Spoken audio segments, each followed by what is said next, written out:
2425 and the WhatsApp on 078855998786.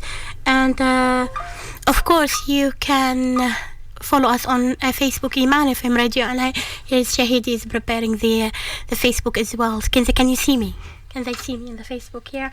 Yeah, so I am in the Facebook now, and you can see me on my Facebook at Shahd Salha, SHAHD Salha, SALHA, and on Twitter at ImanFM1031 and Skype ImanFM1031. I have received many messages last week for people asking again for the show and to be in Arabic, and this is announced. I'm just telling this on air because it is a chance for me to tell Mr. Shabir and Shahidi that we need this show in Arabic, guys. Hopefully, inshallah, very soon we'll be able to do it. We'll see what the management is saying, but I am telling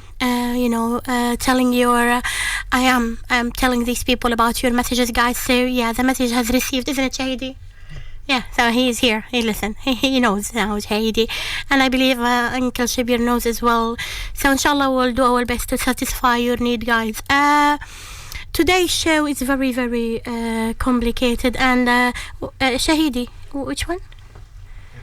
Today's show is very, very, very complicated. So we'll go first with saying Happy Mother Day to every mother. And I think my situation. My situation from the Mother Day.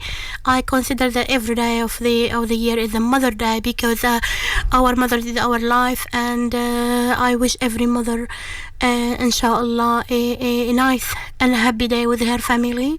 It's nice to have this special occasion to celebrate this wonderful woman, a great woman in our life, the mother who is doing everything to keep us together. She's doing everything to satisfy our needs, and she does everything to make us happy. So my wishes and my very nice wishes and my very nice words and very nice praise, inshallah, to every mom working very hard for her family and working very hard to keep everyone happy. And please, even if she's tired, I'm sorry I can't put any nasheeds for you ladies, as we are restricted by this case, but we have very nice song, very nice nasheed in Arabic for children. It says ماما ماما يا أنغامة تملأ قلبي بندى الحب أنت نشيدي عيدك عيدي بسمة أمي سر وجودي أنا عصفور ملء الدار قبلة أمي ليل نهاري. So ماما ماما يا أنغامة, oh my mom, you are my song. تملأ قلبي بندى الحب, you are filling my heart with the wonderful water of love. And Tina, you might think it's a little bit tricky this, but it's because it's Arabic and the culture comes onto the poetry. Anti Najidi Aid. Okay, this is very nice here. You are my song, and your day is my day. بسمة أمي سر وجودي, the smile of my mom is the secret of my being. And to be honest, this is very touching because yes, when my mom smiles, I feel that this is my being. That's why it makes me, her smile makes me really happy, and it makes me very pleased. So yes, بسمة أمي سر وجودي, my mom's smile is the secret of my being. So a very nice wishes for every mom, as I said, and inshallah Allah give you all the blessing, all the strength, and all the passionate and patient because we need patience as moms to keep going and to help your children in their lives, inshallah, to get what they need in life and make their dreams true. And I have a very small message here to moms. Feeding your children, you remember for the people who were my audience for a long time, they know feeding your children with the food is not the only thing we can do. Our children needs to feed their souls as well. They need to feed their minds. So we don't feed our children only with the food. We need to feed them their souls by communicating to them, by loving them, by teaching them, and we need to fill their mind by helping them to learn and to gain the best from them what they are learning. Now, moving to the second issue of today, I believe a lot of you is watching what is happening on Mosul and Al-Raqqa. And, or I don't know if you are watching and knowing. I met many people. They said they stopped watching the news because it's heartbreaking. Yes, it is heartbreaking, but we have to know what's happening there. I don't know if you know about Al-Mosul and what is Al-Mosul and where is the Mosul and where is the Raqqa and what is Raqqa. I will give you a brief idea. Raqqa and Al-Mosul. Raqqa is a city in the south of Syria, and Al-Mosul is the one of the biggest city in Iraq. The air strike is hitting both cities in Syria and Iraq, and the excuse is the being of ISIS. Okay. Now, do you know that the majority of the people who are living there, Mosul has 4 million people, and they are all Muslim Sunni. And Raqqa has about 1,200,000, and they are all Muslim Sunni. And the number of Daesh or the ISIS who are there is not more than 20 people. Or 25 people. On all these airstrikes, they weren't able to prove that there is only one person from ISIS. And yesterday, 3 days of airstrike on these cities, around 4,000 people they were killed. And they are all innocent people. They were killed under the attacks. So, and they said Islam is terrorism. Okay, we'll see. What happened in London? Let me explain to you my vision of what happened in London. You remember last Saturday we had a great carnival. I told you about it, the great carnival in London against racism and Islamophobia. I was wondering what a coincidence happened for a colored man who has been claimed to be a Muslim went there to the same place we gathered in and made his attack and crime. I wonder what kind of coincidence that happened. I think to me the message is clear. I understand that every time the human like come together and walk together and move together, crimes happen, to tell them to cover what we have done so far and to bring back the racism and Islamophobia into the scene. And I think making a crime is the best thing to cover our moment. So for those who did this, whoever they are, we are against killing innocent people in any mean. We are against that. We are against judging people based on their race, based on their religion, based on their background, based on their ethnicity. We are against that. We are with the humanity. But can you explain to me why you are killing Muslims on their country? They are in their countries. Why you are killing them while they are in their countries? And then if someone from your country here move and make a big march, suddenly crimes happen? Can you explain to me? I am stupid. You explain to me that. I don't understand. Can you explain to me why that person came as a Muslim and colored? Why it happened this way? Okay, can you explain me about Joe Cox and who killed Joe Cox? Can you explain to me? Can you explain to me why the media immediately said it's the Islamic terrorist? It's disgusting. It is disgusting. Stop it. Stop all this. I made an interview on the radio a few days in the day of the movement, and I said, can you explain to me who made Al-Qaeda? Who made ISIS? Where ISIS come from? Can you explain to me from where ISIS gets a supplement of weapon? Where they get these weapons from? Can you explain to me where ISIS gets support from? Can you explain to me? Can you explain to me how ISIS can broadcasting their crimes and tell their videos? Can you explain to me? Can you explain to me how on earth they know everything about that criminal who made the crime in London and they don't know what is ISIS before they bombing? Can you explain? It's a very, very dirty game. Stop it. We know that you are changing the demographic structure of the Middle East. We know that you are committing a great crime. We are watching your crime and we are part of this crime.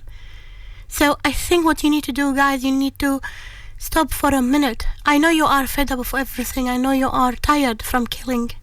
But it is happening every day in front of our eyes. And we have to do something about it. You can't just stay silent for crimes to happen.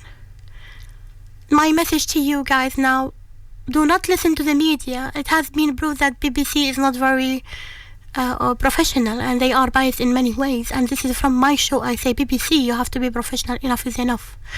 And there are many reports against you, and there is many demonstrations against what you are saying and what you are doing. So BBC, enough is enough. And stop saying Muslims are terrorists. They are not. Muslims are not terrorists. They didn't come to your country with airstrike and bomb it. They didn't. And stop doing double stance, and stop being hypocrites. You have to be human in all means, and you have to stand for the right side. Stop being arrogant, and stop being nasty. Enough is enough, and stop killing innocent people. These people just want to live their life. And sometimes it's very difficult to say everything in your mind, and it's difficult to express all the feelings and emotion. But we are doing a great job. As a Muslim, we are doing a great job for humanity.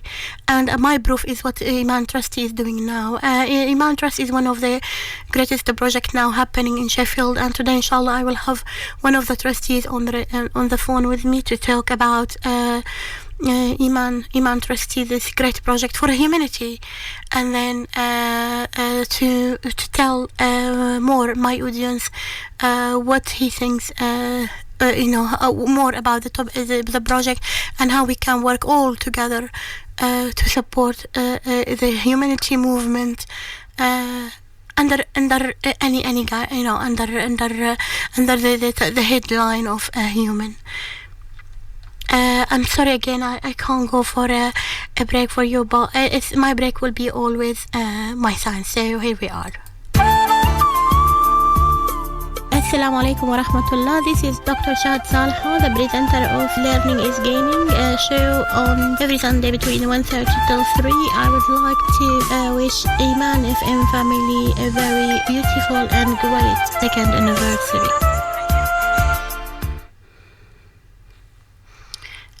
I was expecting the sign here. Anyway, going back to what we were saying, yes, Iman FM is one of the media, which is through it we can tell it's your voice, your choice actually, and you can tell whatever you have in your mind. So if you would like to contact me, so please call me on 0114252425 and you can as well call me on the WhatsApp on 07855999786 and Facebook Iman Radio, and Twitter. You can follow us on Twitter at Iman FM 1031, Skype Iman FM 1031, and do not forget that we are on the Facebook live. Here we are here, and then you can follow us there and see us on live. Of course, it's not is one of the issues come to my mind today, and I was thinking about it this morning, about how we can gain from what we are learning. How we can gain from what we are learning is very much related to us thinking about what we are learning first and being open. So practically, when we are open to what we are learning, not to be arrogant. I saw many kind of speech have been saying that being arrogant prevent us from learning, and why this? What that means? Why being arrogant prevents us from learning? I will give you an example. If you have a friend and you were, for example, if you came to me, I'm doing my show, Learning is Gaining, and after the show finishes, or while I am doing the show, someone rang me on the phone and he said, well, there is something wrong about your show, and maybe because you are not putting much in the sheets. This is another message. Okay, I would say, okay, we don't have the copyright to put in the sheets on. So we are not allowed to put in the sheets because we are going on live. We are not allowed on Facebook Live. We are not allowed to share someone else work because this is copyright. And that person, so I explained my stand to that person. So he was able to learn from me something, or she was able to learn from me something, and I was able to respond in a good manner. Then that person came to me and said, "Oh, well, why you didn't choose, for example, to do your own materials, and why you didn't do your own the sheets, for example?" Then I would say, maybe because we don't have the budget, maybe because we don't have the professionals, maybe because we don't have someone to write about our nasheeds and someone to sing it and to say it, for example. So he would say, okay, why you don't employ someone to do it? And I would say, well, maybe because we don't have enough budget. And they said, why you don't find a way to find a budget? Why you don't find someone to fund it? Then I would say, okay, I don't know. So I would have, at that time, I would learn from that person that he is not, maybe he's not very happy with the show because he can't listen to nasheeds. And the way I responded was good because I explained to him. Now another scenario could be, well, this is it and we can't do it and that's it. That will be arrogant. That would be titled under the ignorance side. So why I'm telling you this story? I've noticed today that I had a person who is following me on Facebook, and that person is a psychologist. He's training and supporting children with a psychological problem. And that person, another person came to him and he said, in your presentation you mentioned many names for scholar, many ideas, and these ideas has been said by another scholars, not yourself. So why you didn't mention those scholars? So that person responded in a very strange way, and he said, well, it's not a big deal not to mention the scholars and this and that. So I felt when I was watching their conversation and their comments to each other, I found between the lines two issues. The first one, the ignorance, and the second one being arrogant. The trainee was very arrogant.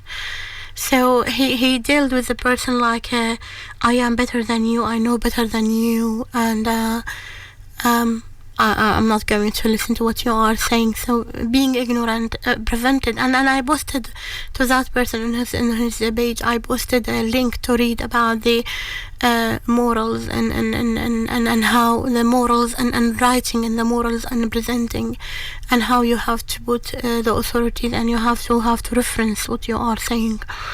And then he refused to read it. So practically all this comes to my mind and said, well, that person didn't get the chance to learn. He didn't get the chance to learn from the situation happened because he was, from my perspective, he was arrogant to do it, and he was ignorant. So do not prevent yourself from learning because you are arrogant. And if a child come to you and said, I think what you are doing is wrong, and you miss something in what you are doing, so listen to that person, even if she or he is child, because they might have something in mind, or they were able to see something you weren't able to see it. So practically that would help you to improve and develop what you are doing, and that will help them as well to learn how to express their thought, and it helps them how to express themselves. It's not fair on someone if he would like or she would like to say her opinion. It's not just to hide it because they are afraid from your response, and they are afraid from you that you are not going to accept what they are saying. So practically it's difficult for us as a human to accept everyone's opinion, but at the same time we have to have the morals, and we have to know how to respond to others, and we have to learn from what they are trying to say, because this is very important for us to gain from what we are learning. Uh, of course, it's as I said, the topic today is about Iman Trust, and I'm just waiting for Mr. Akram to come to the scene. He is not going to be with us on the same studio today. We're going to be on the phone, so hopefully in a few minutes he will come back to us and start the conversation. But meanwhile, I would like to tell you a story. And this is a story about, two little children. They are Al-Hassan and Al-Hussein. They are the sons of Ali bin Abi Talib karramallahu wajha. Ali is the cousin of the Prophet Muhammad sallallahu alayhi wasallam, and he was the fourth Khalifa of Islam. The first Khalifa was Abu Bakr, and the second one, Khalifa, is the person who came as a leader after the Prophet Muhammad sallallahu alayhi wasallam. And the Khalifa has been allocated by other Muslims, so that he has been named and they agreed on him. So it was Shura. This is what we call Shura. Shura means to discuss together and then to make the decision. So he was allocated by Shura. So Abu Bakr as-Siddiq, the first Khalifa. Second one was Umar ibn al-Khattab. The third one is Uthman, and the fourth one was Ali bin Abi Talib. Ali, he is the cousin of the Prophet Muhammad sallallahu alaihi wasallam, and he has two sons, Al-Hassan and Al-Hussein. Al-Hassan and Al-Hussein had a teacher, and while they were, the teacher was teaching them how to practice their religion, he was giving them the knowledge, and the life knowledge and the religious knowledge. Once Al-Hassan and Al-Hussein were in the mosque, and they were preparing themselves for Salah. They were making wudu. And while they were making wudu, they saw an old man making himself wudu as well. And they saw that what he's doing is wrong. Al-Hassan and Al-Hussein didn't go to that person and told him, well, what you are doing is very wrong, this and that. No. Al-Hassan and Al-Hussein decided between themselves to ask that person to watch them while they are doing wudu, and to ask, they asked him, what do you think you did wrong? So Al-Hassan and Al-Hussein went to that person and they asked him, will you please watch us how we make a wudu, because we both think that we are making a mistake. So who is doing the correct wudu? And the man agreed. So Al-Hussein started and Al-Hassan started after him, and they made the mistakes the person was doing. So he realized from the mistakes they did that what he was doing was wrong. So he will learn from them. So practically Al-Hassan and Al-Hussein were able to teach that old man the correct wudu without even telling him that what he was doing is wrong. So the old man told him, no, yeah, I get it. I know now what you are trying to say. So I thank you very much for teaching me the correct wudu. And thank you very much for doing it in this way. So it's a very good lesson, this. First, what we can learn from this lesson first, that if you see something wrong, someone doing something wrong, you can it's maybe it's difficult or challenging to go to them and say, well, what you are doing is wrong, and it might be rude as well. So it's good to give them a chance and to think about what they are doing in different way. As Al-Hassan and Al-Hussein did, they did a practical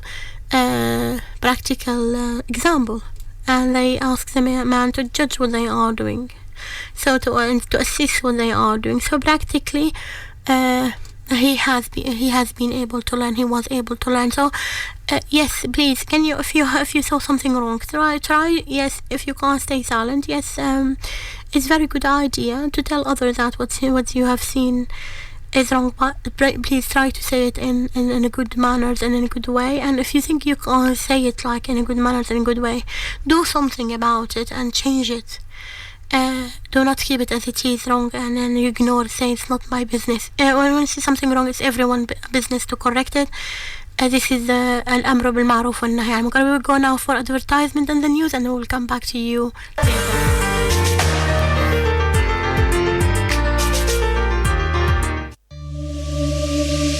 Your voice, your choice. You are listening to Radio Iman on 103.1 FM.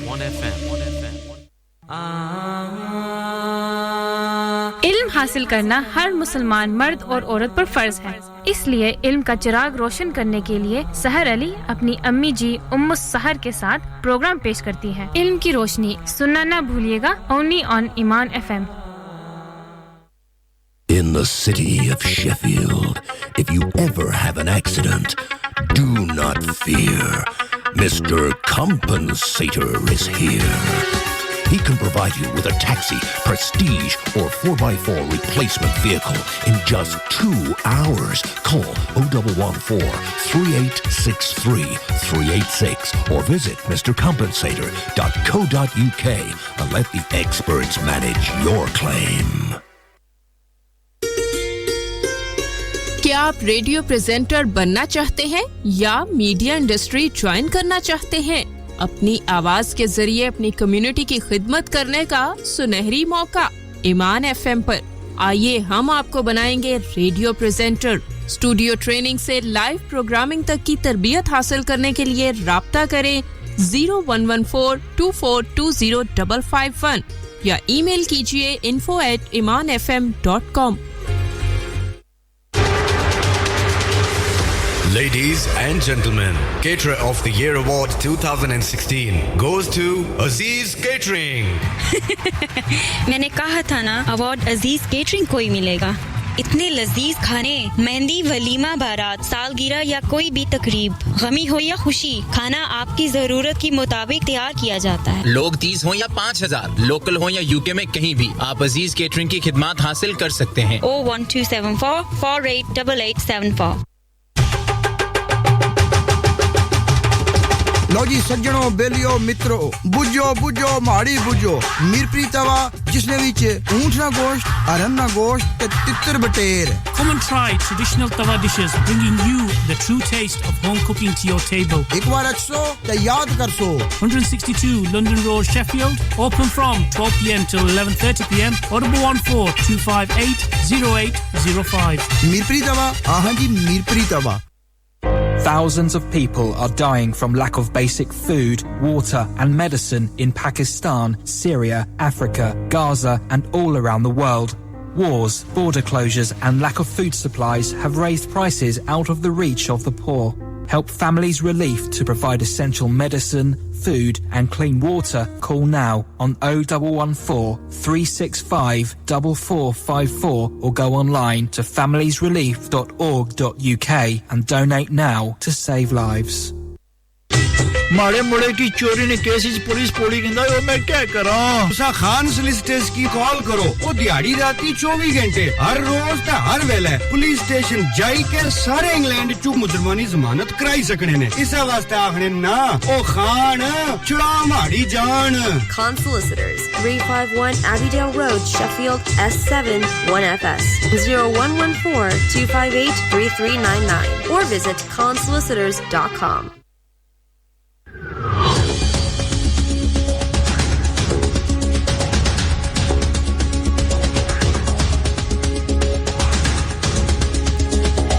You're listening to Iman FM. Time for the news.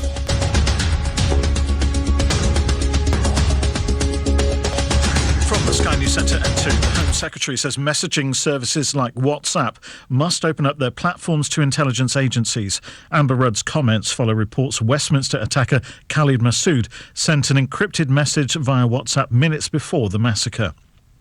Dozens of people have been hurt in a huge explosion on Merseyside. The blast, which destroyed buildings, is thought to have been caused by a gas leak. UKIP's trying to force MP Douglas Carswell to fight a by-election after his resignation from the party yesterday. He says he intends to stay in his Clacton seat as an independent. But former leader Nigel Farage says the party will ask voters if they want Mr Carswell to stand down. Mr Farage's successor, Paul Nuttall, is getting ready for a vote. When Douglas resigned from the Conservative Party and joined UKIP, he said it was the right thing to do to call a by-election when someone leaves a political party. We're going to hold him at his word on this one. What we want to see is a by-election. UKIP will be nominating a candidate probably this week. Friends and fans of the late Carrie Fisher and Debbie Reynolds have gathered in Los Angeles to remember them. The memorial was organised by the Star Wars actress's brother Todd, who says it was a celebration of the lives of his sister and mother. The Hollywood stars died just a day apart last year over Christmas. James Blunt wrote and performed a song at the memorial in tribute to his friend Carrie. In football, England manager Gareth Southgate is expected to revert to 4 at the back for this evening's World Cup qualifier with Lithuania. 2 of the back 3 he played in the midweek friendly defeat to Germany are unavailable for the game. Gary Cahill suspended. Chris Smalling is injured. Southgate says his squad have to learn to adapt to different formations if they're to be successful. We need to be able to change quickly, and as that progresses forward, we need to be able to do that within games as well as at the start of games. So it's a key skill for us to develop. Later tonight, Scotland hosts Slovenia, looking to improve on their position second from bottom in Group F. Northern Ireland have a Group C clash with Norway. They're currently second, 5 points off leaders Germany. That's the latest. I'm Kevin Gover. Thank you, Kevin, for the news, but I think you didn't hear anything about what's happening on Mosul and Raqqa, and thank you very much for being ignorant. And this is what I've said. Being ignorant is the greatest thing we can do to stop learning, and making you ignorant as well is a great thing to do to stop you know what is happening.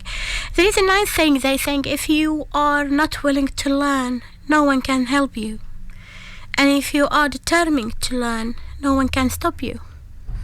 So learning you can only gain from your learn when you are determined to learn. So no one can stop you from learning, and no one at the same time can force you to learn. So with learning there is no forcement, there is no kind of pressure we can put over someone to learn. And that's why I think that a lot of families and what is happening in the schools now, I'm against all this, because the amount of pressure has been put over the children to force them to learn and to meet specific kind of grades and to meet specific kind of very heavy curriculum is not correct. You have to teach these children to learn from experience. You have to teach these children. Yes, there is kind of standard, I agree, and of course I agree with standards, but I don't agree with the amount of pressure these children are suffering from. And learning they won't be able to gain at all from what they are learning if you are putting all this amount of pressure. I have heard a conversation between a few teenagers a few days ago, and they were saying I think they are preparing for GCSE, and then they said after we finish the exam we will burn the books, and I was in shock. Why would you burn the books? And then I went into them and I started to say, well, can you tell me why do you want to burn the books? These books, they give you the knowledge, they give you these books are your learning materials, and you have to keep them so you can refer back to them when you want them. And one of the girls, she's in her 15s, she said, well, it's a great pressure. I hate these books. And I said, well, you can't hate books. The books have a knowledge, and you can't hate the books. The books are guiding you. The problem is not with the books, not the knowledge inside the book. The problem is with pressure the teachers are putting over you. And this is what I can agree with you and debate. But I can't debate that books are good or bad. Books are always good. Even if they have something against your perspective, it's against you, against your and against your point of view. Even if they have something really you think it's bad, there's something good in these books. It's good to know everything and then you make your own mind. It's good to learn from everything and then you make your own choices. And this is the life. Yeah, the life is that you make your own choices, you make your own mind, you make your own way after you evaluate different things. Do not be that ignorant person who only take what the people are telling them. I found in this country there is something really, really scary, and it's not only in this country, in general, humans are preferring to be lazy and go in the lazy side. So we have a call now. Assalamu alaikum. Assalamu alaikum. Assalamu alaikum. Wa alaikum salam. Mr. Akram? Yes, it is. Assalamu alaikum, Mr. Akram. I have Mr. Akram with me now. I didn't introduce you to Mr. Akram. I thought it's a good idea to do it yourself. So, Just to give my idea, my audience a brief idea, because we were talking about ignorant and knowledge. So, Mr. Akram, he is one of the trustees of Iman Trust, and as I told you at the beginning of the show, my audience, that Iman Trust is a big project happening now in Sheffield, and it's a great project from my perspective because it has a great aims, and Mr. Akram will talk to us more about Iman Trust. Mr. Akram, it's your voice now. Okay, Assalamu alaikum. Wa alaikum assalam wa rahmatullahi wa barakatuh. Can you give my audience a brief idea who you are and what is your project? Okay, I work as an architect. I'm a revert. I've been a Muslim for 30 years. I first started working with Iman Trust about 10 years ago, and then became a trustee. I'm now a trustee, and I'm no longer the architect for the project. We're halfway through the project at the moment, inshallah, and looking to finish by Ramadan next year. We just have to finish all the interior of the building. What is very unique about Iman Trust, Mr. Akram? I think we can sum up in 3 words. It's worship, friendship, and service. We're really trying to create a place which isn't just for men to come and pray on Fridays and for Ramadan. It's meant for the whole family, so that you can bring your family to the place for the whole day, and you can bring relatives, friends, non-Muslims, and in my own case, my own non-Muslim relatives, and they can feel comfortable, and then they can have an enjoyable day there and learn about Islam. Let's go back to the location. Where is the location of Iman? It's Grindsthorpe Road. It's not very far from Burncreve, and it's on the top of the hill. And you can look down right across Meadowhall and onto the M1 motorway. Inshallah, it'll be like a lighthouse, a beacon of light above Sheffield. As far as I know, there is a website for the project, isn't it? That's right, yes. Yeah, can you teach my audience, please, what is your website and how the people can look at what you are doing, guys? If you just go to Iman Trust to Sheffield, and then you should be able to find it. So they can go to Google Iman Trust, and they will be able to find it. So it's easy to find, guys. You won't miss your way. Mr. Akram, can you give us a brief idea about how the project started and where are you exactly now? Okay, it started a long time ago. We had a place called the Friendship Centre, which was originally given to us by Nassim, the boxer. Unfortunately, this wasn't in a satisfactory location. It didn't have any parking, and it caused a lot of problems, and we weren't able to get a planning permission. So eventually we had to leave that place. But then Sheffield City Council were very helpful in trying to find us a new site for our project. We looked at trying to find existing buildings, and we weren't able to find anything. And then they offered us this site, which is Grindsthorpe Road, Bolton Street. And then we started our building project. It's taken us a long time to raise the money, but as I say, we're now halfway through and inshallah getting close to finishing the project. You mentioned the idea of raising money. Can you explain more how do you raise the money for the project, and what kind of support you would need? Maybe if you need any support. I believe you said you are halfway of the project, aren't you? Yes. Well, to finish the project, we need over £2 million. So far, we've been able to raise quite a lot of money in the Middle East, in Kuwait, Qatar, and Saudi Arabia. Mm-hmm. We had said we would try and do 30 with 30% from the UK. And I know that doesn't make 100%, but we're still lacking from money from the local community, and that's what we really need to concentrate on now to finish what we're doing. So why do you think the local community are not able to provide the required support then? I think we've got to show them that we're going to complete the project and that it's nearly there, and I think then we'll get the support. Because obviously there's a lot of demands on money from people on various things. So if we thought about it from my perspective, if this is me, Shahd, and I would like to support Iman Trust, how could I do that? Just go to the webpage, and then it gives the details of where you can make a donation. Or I think there's a phone number there you can contact whatever you want to do if you'd like to be involved in the project. In which way they can involve in the project? Really now, as we're getting close, as I said, to the finish of the project, it's my own interest, and particularly why I wanted to be a trustee, is I think Sheffield is known as the revert capital for the UK, and my real interest is to work with new Muslims and with reverts. But anybody that wants to get involved in that sort of thing is more than welcome to come along. You mentioned at the beginning of the interview, Mr. Akram, that this place will be for everybody to come and gather. Can you tell us more in depth, in details, what you have there? Give us a description so imagine the people would be imagine what is there, because the people in my audience are not only in Sheffield. We have audience. We reach to Makkah Mukarrama, and then that's chance for the people to, with your details, with your description, they will be able to imagine how wonderful your center is, and then they will be able, maybe if you are interested, to come along and support. Okay. As probably anybody who's been to Sheffield knows that Sheffield is built on 7 hills. Our mosque is no exception. It's on quite a steep hill. The lower level, it will be a multi-purpose hall which we can use for sports or for things like wedding receptions and events. We've also got a youth club and a gymnasium on that level. The next level up, which is approached from sort of car park at the front of the building, is the main prayer hall. But at the side of the main prayer hall, we're intending to have a restaurant, and we want this restaurant again to be open to everybody. And while you sit from the restaurant, you'll be able to see into the mosque. I think one of the things that we're worried about is after events sort of 10 years ago, or and even recent events, people don't know what Muslims do. And we want our mosque to be very open so that anyone can come along and can see people praying and understand what it's about.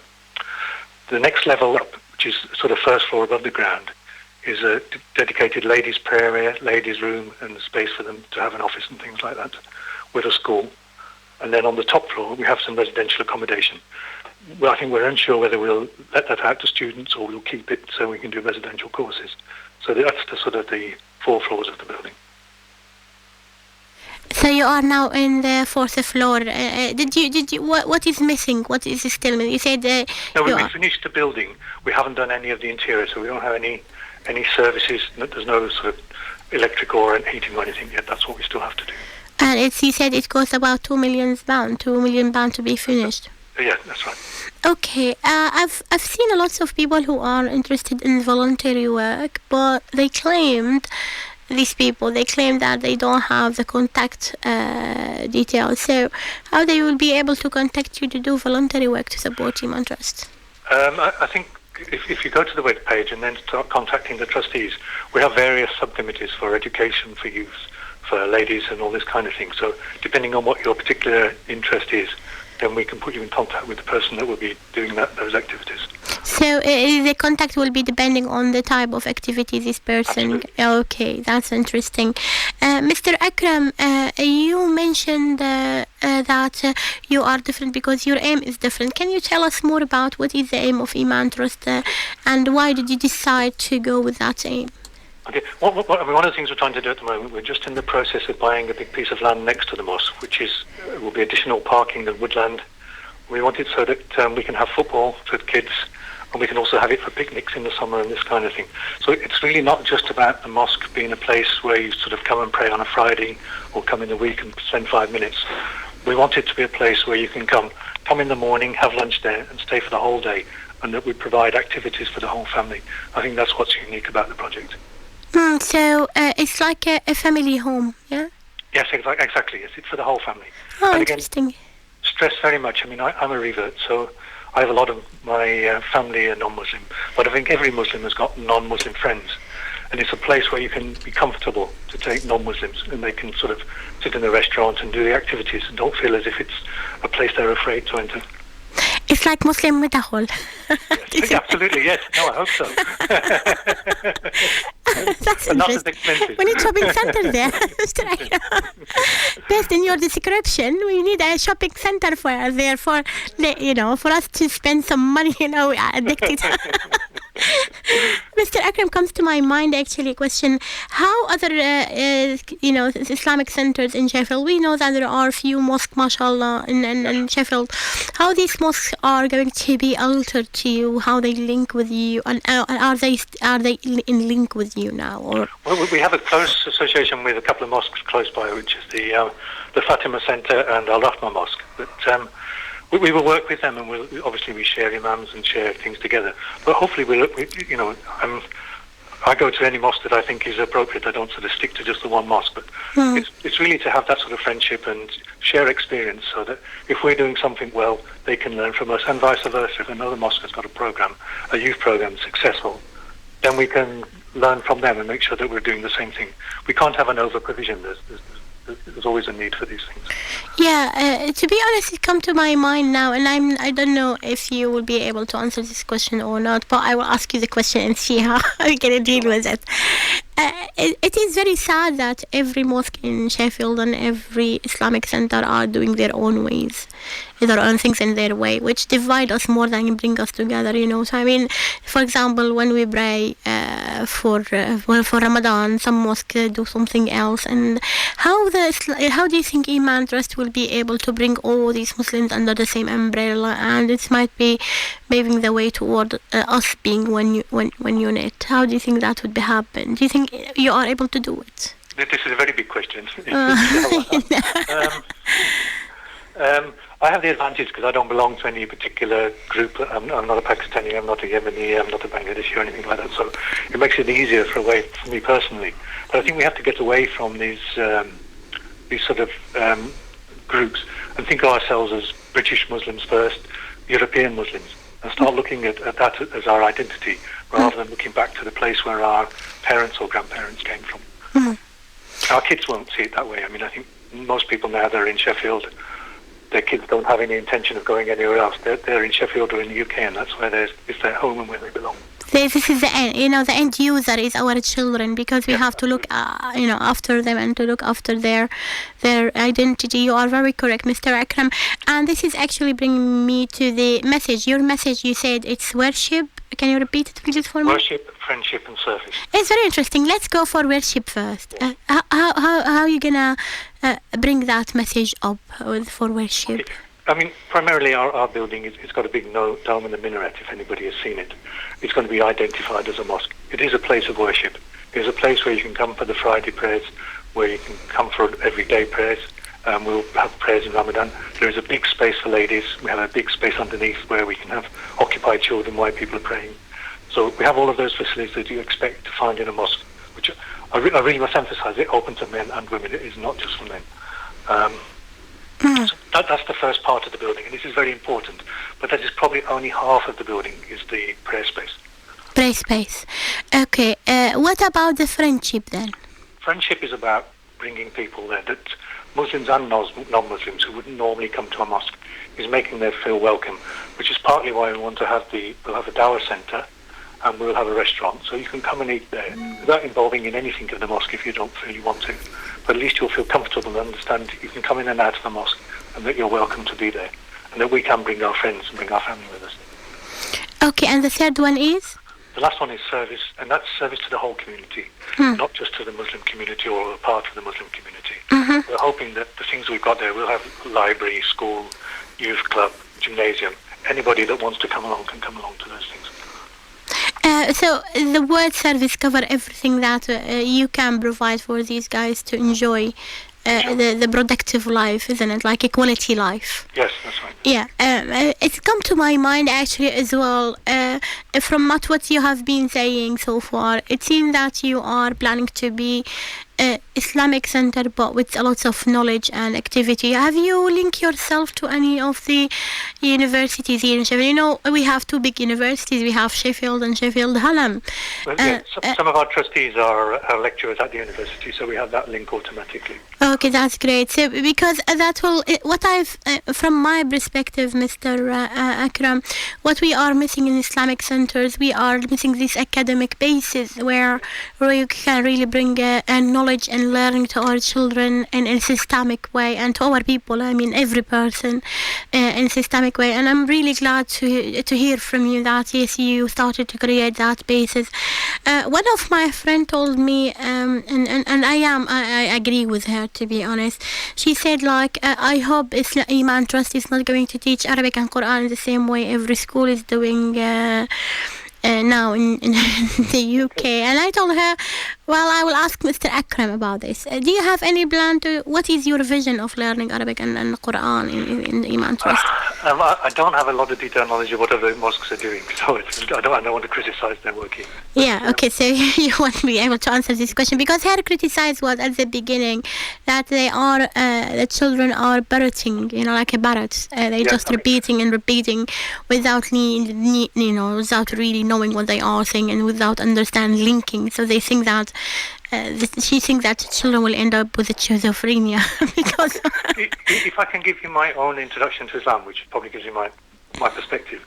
I had Malaysian friends who were Muslims, obviously, and I didn't know anything at all about Islam. I did two things. I read a book called Islam in Focus, and I also read a translation of the Quran, and I read cover to cover, read the whole thing. So my introduction to the Quran was not at all through Arabic, it was through reading the translation. So I got as much as you can understand the meaning of the Quran long before I actually understood the Arabic at all. So I think that is really important, that the Quran is a message to be read, not just something to be memorized and used only for that purpose. Okay. I'm finding difficulty explaining, but I'm hoping you understand what I mean. Yes, of course I understand. But lots of people are interested in learning language as Arabic as a language. Do you think the center will be able to provide that professional language learning? Well, we have of our trustees. I would imagine 3/4 are fluent Arabic speakers anyway. Obviously, we've tried to have a mix of different trustees, but. Yeah, okay, that's interesting because what I'm trying here to tell the audience that how the variation in your trustees can give a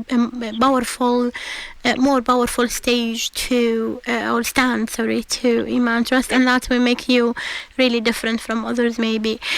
What is your final message, Mr. Akram? What do you like to tell the audience? We have to do this final effort now to finish the building. But really, the building is not at all the completion of our project. The building is the start of our project. And once we have the building open, and I'm hoping by Ramadan next year, that the building is open and operating, that's when we really start, and that's when we have to make the effort to do all the things we've been trying to achieve. So, sorry, I said this is the last question, but came to my mind another question while you were saying, are the people aware enough? Do you think you have said enough to people about your project so they can really support it, or is there any awarenesses? Probably we haven't publicised it enough, but we're always a little bit hesitant. But we've been trying to involve people in the Sheffield Council and the local people. I think one of the things that when we had our planning permission, we had the committee hearing for our planning, one of the ladies stood up and she said when she was a girl, she grew up in Sheffield. She remembers two things: the banging of the hammers in the foundries, and she also remembers the Yemenis calling out Azan when it was the prayer time. Yes. She said, "We will allow you to build your mosque, we probably won't allow you to call out the Azan." So this is very nice. Yeah. So practically, do you have challenge then? Yes, we do. I mean, as I say, finishing the building has been hard, but I think the challenge really starts after we finish the building in a year's time, when we actually make sure we have all these activities take place and that we support them. And that's when we really want the help of people around us. Okay, so how we can help you then? Well, so at the moment it's difficult because we haven't got to that point where we have a building that we can use. But as soon as we've got that, then it's just to be involved. And when we're running activities and things, it's not just coming along and joining in, but even people have the capability to lead activities and things like the youth club and things like this. Okay, so how we can help you to complete the building? Well, at the moment we just need money to finish it. Oh, so it's some money then. So guys, you are listening to Mr. Akram now, and you say that his big challenge now is to complete the building, and you said you need £2 million to be able to complete the building, and this is a center for everybody. Yes. What is your final message, Mr. Akram?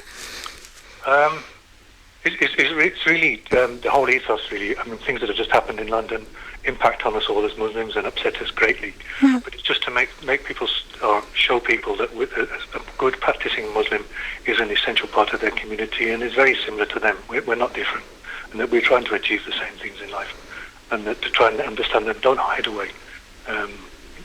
Do your best really to talk to people. If you don't know answer to a question, you can always find out, and you can always be open. Never be closed and hide away your Islam. Okay, thank you very much, Mr. Akram, and inshallah, I wish you all the best in your project. And inshallah, my audience and myself will do the best to support you in always. Inshallah. Thank you very much. Thank you. Thank you. Assalamu alaikum wa rahmatullah. So my audience, as you listen to Mr. Akram, he is telling you his story briefly about the Iman Trustee. It has been going for a long time now, 10 years. These guys have been fighting to be able to make the center in the way that it is now. It's a long way, and it's our role, everybody, I'm calling everybody here who is listening to me, to do something about it, guys. It sometimes is not more than providing a little amount of money which you can spend on Meda Hall, for example, or on your children to buy something. Just put it on the center, and it will be sadaqah jariyah, because this will stay forever for the people who are going to benefit from the center. I have to go back to the advertisement, come back to you guys.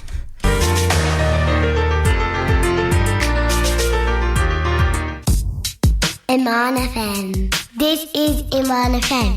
You are listening Iman FM 103.1 FM.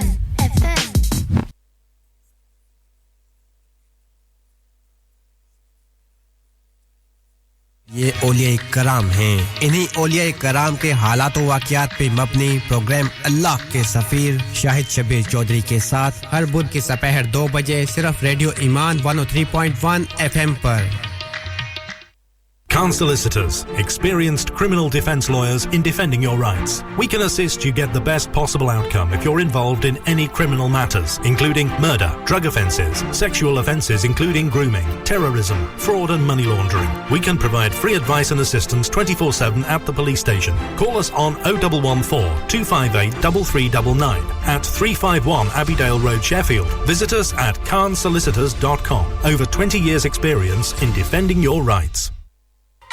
अरे शमसुद्दीन भाई यहाँ कहाँ घूम रहे हैं भैया रोडरम में कोई खाने का अच्छा जगह है रोडरम में उम्दा और लजीज खानों का वाहिद मरकज चौधरीज ओरिएंट एक्सप्रेस अरे भैया तो टाइम जाया ना करो जल्दी करो भूख लग रहा है देर न लाओ आज ही आओ ते फायदा उठाओ Cater to impress Chaudhry's orient express princess street Rotherham telephone 01709 555527 हर कोई सज्जन मित्र बोले चौधरीज ओरिएंट दे पैगे रोले कुकड़ पाए ते गोश्त कढ़ाई आके खाओ होले होले Aziz Catering, the award-winning caterers specialising in weddings, engagement, birthdays, business parties or any other special occasion from 30 to 5,000 people and delivered anywhere in the UK. All starters, main course and desserts freshly cooked to order and you're welcome to taste before you order. Aziz Catering, 1 Whitefield Place, Bradford, BD8 9JB. Call 01274 488874.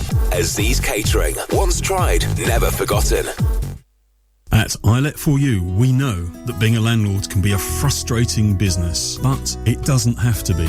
iLet4U can find you tenants in under a week. iLet4U, specialist in selective licensed properties. अगर आप मकान किराए पे लगाना चाहते हैं तो हमारी खिदमत हासिल करें और घर बैठे किराया पाएं। iLet4U पर हम आपके घर को अपना घर समझकर रेंट पे देते हैं। Start finding tenants today by contacting iLet4U, 60 Page Hall Road, Sheffield, 0114 327 2020.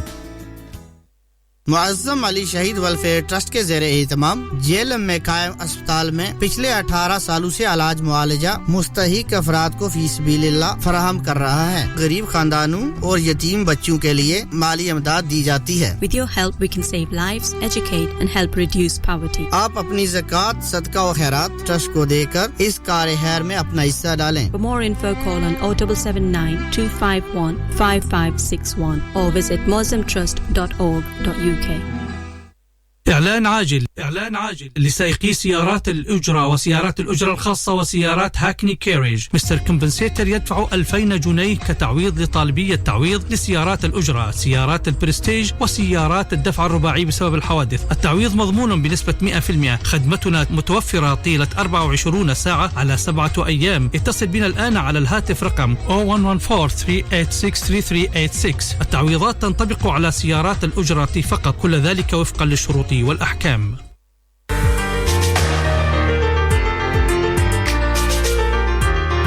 Sheffield, Rotherham, across South Yorkshire.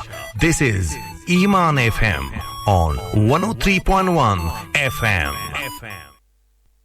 Assalamu alaikum wa rahmatullahi wa barakatuh. You are listening to Iman FM on 103.1 FM, and this show is Learning is Gaining.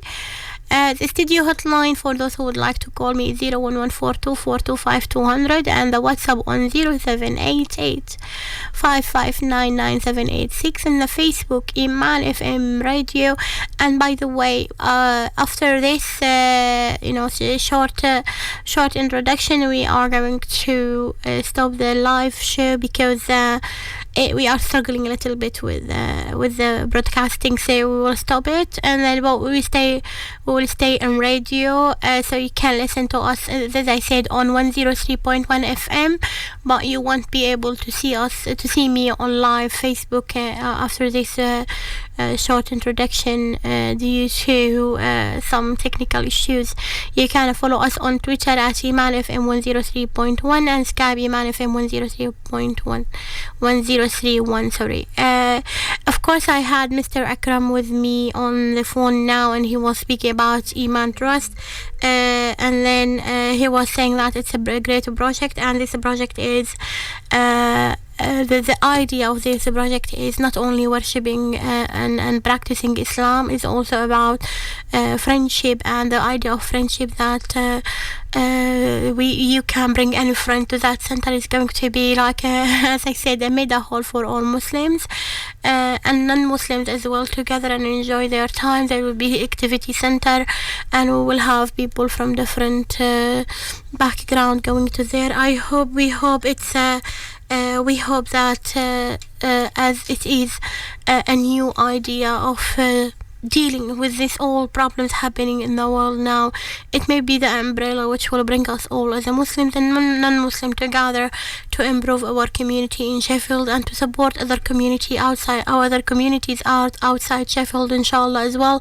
It's very good to mention here that the trustees, as far as I know, the trustees of the project are not only from Sheffield, so we have people from all over UK, and we have people who based on Birmingham, as I know Mr. Akram based on Birmingham, so it's not only Sheffield thing, it's